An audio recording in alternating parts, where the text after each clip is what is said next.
Power, ये शब्द सुनते ही हमारे दिमाग में आते हैं रूलर्स, पॉलिटिशियंस, आर्मी ऑफिसर्स और रिलीजियस गुरुज। बट क्या पावर सिर्फ इन्हीं के पास होती है? नहीं, आपके और मेरे जैसे नॉर्मल लोगों के पास भी पावर होती है। आपने देखा होगा हमारे आसपास फ्रेंड सर्कल में या वर्क प्लेस में ऐसे लोग जरूर होते हैं जो बड़ी ही आसानी से अपनी बात मनवा लेते हैं, जो अपने बारे में ज्यादा कुछ नहीं बताते पर आपके बारे में सब कुछ जान लेते हैं, जो बिना आर्ग्यूमेंट किए सामने वाले तक अपनी बात पहुंचा देते हैं। ध्यान से देखना, ऐसे लोग पावरफुल होते हैं। यानी पावर एक ऐसी चीज है जो हम सबके पास हो सकती है, बट हम इन चीजों पर ध्यान नहीं देते। हमें कोई कुछ पूछता है तो हम अपने गोल्स, एम्बिशंस सब कुछ बता देते हैं, साथ ही वो भी बता देते हैं जो उसने पूछा ही नहीं है।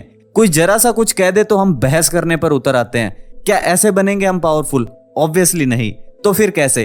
आपको पावरफुल लोगों की कुछ आदतें अपनानी होगी। इसीलिए आज की इस वीडियो में मैं रॉबर्ट ग्रीन की बुक 48 लॉज ऑफ पावर से 4 ऐसे लॉज शेयर करने वाला हूं जो आपको एक्सट्रीमली पावरफुल बना देंगे। यकीन नहीं हो रहा? वीडियो के एंड तक हो जाएगा। फर्स्ट पॉइंट है always say less than necessary. Louis नाम का एक राजा हुआ। एक दिन राजा के आने से पहले ही दरबार में कुछ मंत्री और समझदार लोग राज्य के मुद्दों पर डिबेट और आर्ग्यूमेंट्स कर रहे थे। पहले तो बहुत देर तक कड़ी डिबेट चली, पर जब उनसे रहा नहीं गया तो वो लोग प्यार से मसला सुलझाने लगे। मसला सुलझने ही वाला था कि राजा के पैरों की आवाज आई। आवाज सुनते ही तुरंत सभी के सभी सीधे हो गए। फिर राजा अपनी जगह पर आकर बैठा और बोला, क्या मसला है? तो उस वक्त मंत्री ने सोचा, महाराज अगर आप 2 मिनट लेट होते ना तो आज मसला सुलझ ही जाता। इसके बाद दोनों तरफ से एक एक आदमी आगे आए और अपनी अपनी पार्टी की बात रखी।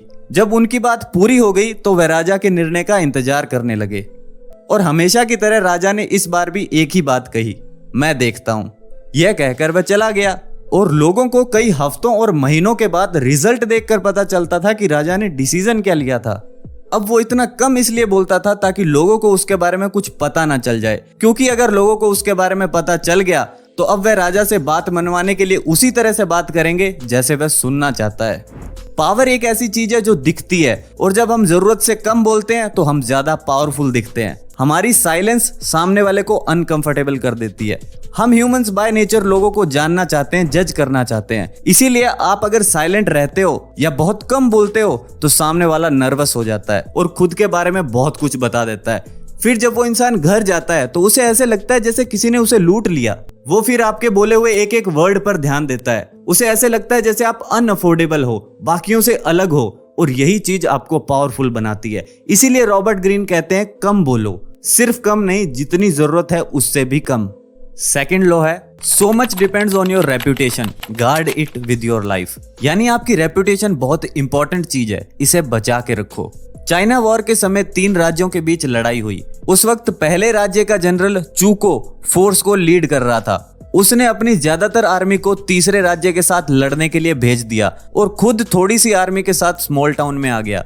अब ये बात पास ही के राज्य को पता लग गई। थोड़ी देर में चूको को पता चला कि 1.5 लाख लोगों की आर्मी उन पर अटैक करने आ रही है। उसे ये पता चल गया था कि थोड़े से लोगों के साथ हम उन्हें नहीं हरा सकते। पर चूको इससे पहले कोई भी लड़ाई हारा नहीं था। वह तीनों राज्यों में स्लीपिंग ड्रैगन के नाम से फेमस था। तो जैसे ही अटैक होने की खबर आई, उसने सिटी के सारे दरवाजे खुलवा दिए और अपनी आर्मी से छिप जाने को कहा। इसके बाद वह खुद सिटी वॉल यानी शहर की सबसे विजिबल जगह पर चेयर लगाकर बैठ गया और सितार बजाने लगा। कुछ ही मिनट्स में उसने देखा कि बहुत बड़ी आर्मी उसकी सिटी की तरफ बढ़ रही है, पर वह ऐसे बैठे रहा जैसे उसने कुछ नोटिस ही नहीं किया।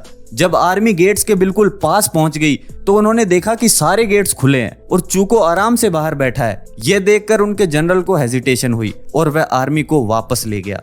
अब ऐसा इसलिए हुआ क्योंकि वह पहले बहुत बार उनसे जीत चुका था। पूरी सिटी को खाली देखकर उन्हें यह लगा कि यह कोई ट्रैप है। तो दोस्तों, यह है रेपुटेशन की पावर, जो बिना एक भी गोली चलाए पूरी आर्मी को वापस भेज सकती है। ऑथर इस लॉ से यही समझाना चाहते हैं कि लोग आपसे ज्यादा आपकी रेपुटेशन की इज्जत करते हैं। रेपुटेशन आपको बड़ी बड़ी डेंजरस सिचुएशन से बचा सकती है।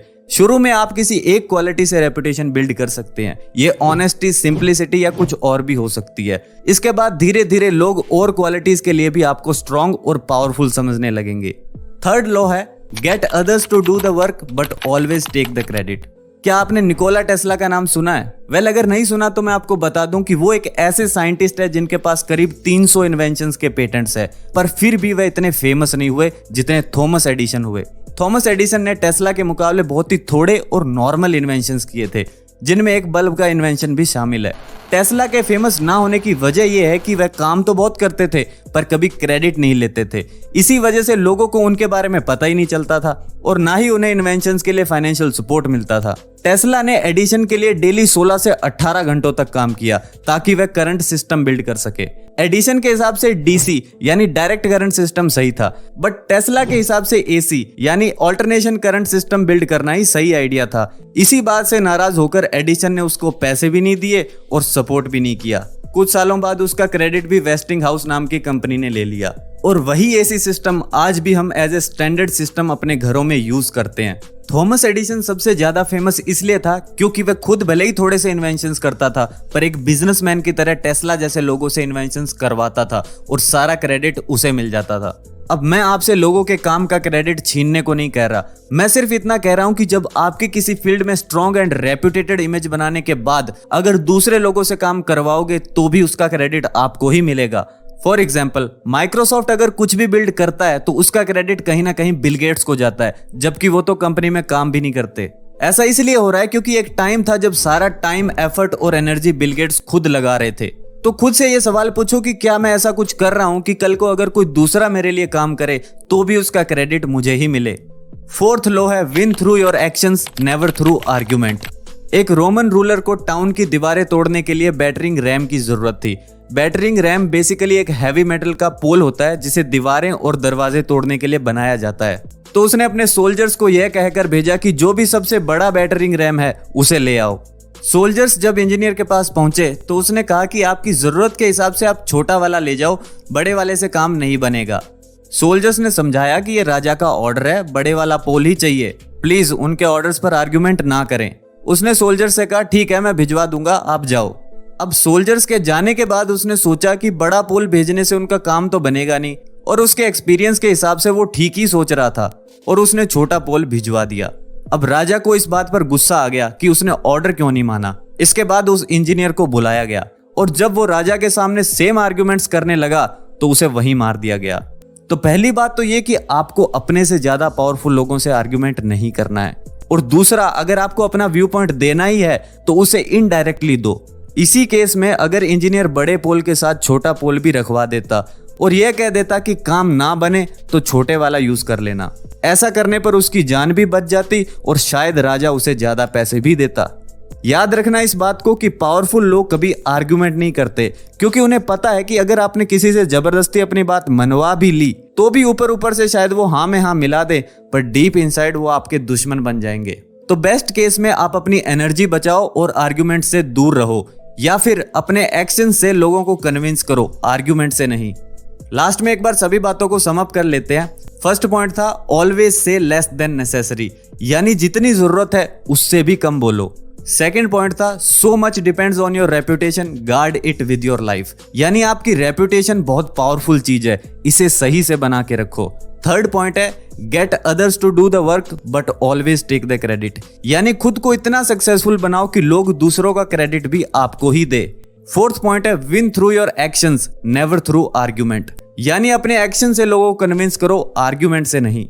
तो दोस्तों ये थी कुछ बातें जो मैंने आपको रॉबर्ट ग्रीन की बुक 48 लॉज ऑफ पावर से बताई है। अगर आपको भी ये बुक परचेज करनी है तो लिंक डिस्क्रिप्शन में मिल जाएगा। और आज की इस वीडियो में बस इतना ही। वीडियो पसंद आई हो तो लाइक करो, शेयर करो अपने दोस्तों के साथ। मैं मिलता हूं आपसे नेक्स्ट वीडियो में। धन्यवाद फॉर वॉचिंग।